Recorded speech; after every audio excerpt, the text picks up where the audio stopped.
Чегиртке Баткен шаарынын Параң конушундагы тала абактардын баарын каптап, мунун айынан дыйкандар быйылкы түшүмүнүн 60-70%га кол жуушту. Мөмө жетилип калганда дары себүүгө мүмкүн болбогондуктан дыйкандар чара таба албай жаткан чагы. Аракеттерди көрдүк, дарыга буга мүмкүн эмес экен. Айттык дары мемелерди.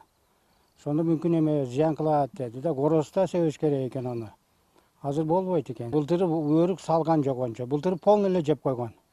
Былтыр эчтеке калган жок, бир челек амаган жок былтыргыда.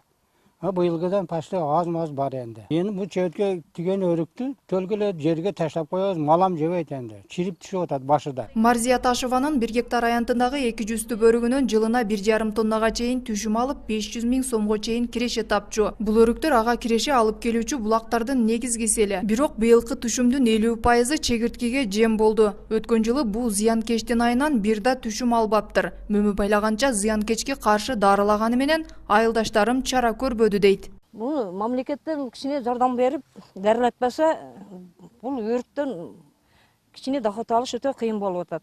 Мен дарылаганым менен башкалар дарылагандан кийин келе берет экен. Чебиртке бар жокту жеп коюп атат. Мына мисалы үчүн башка өрүктөн башка мына алмаларды кара, гиляс деген нерселерден биз доход ала алган жокпуз быйыл.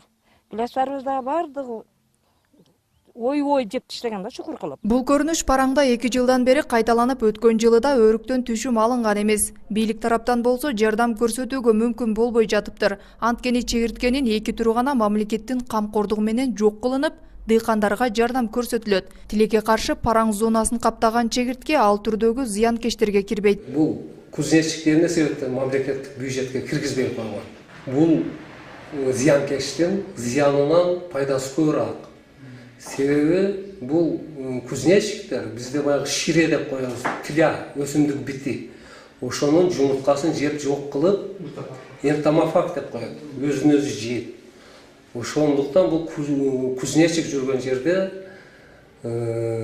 шире болбойт. Параң зонасынан 1000ге жакын дыйкан үлүш жерлерин мамлекеттен ижарага алып иштешип келишет. Андыктан ар бир дыйкан бак-дарактарын, эгин талааларын убагында дарылап, зыянкечтерге каршы күрөшүүсүн. Ошол эле учурда аны дарылоодо тиешелүү адистерден кеп кеңеш алуу керектигин өсүмдүктөрдү коргоо бөлүмүнөн кошумчалашты.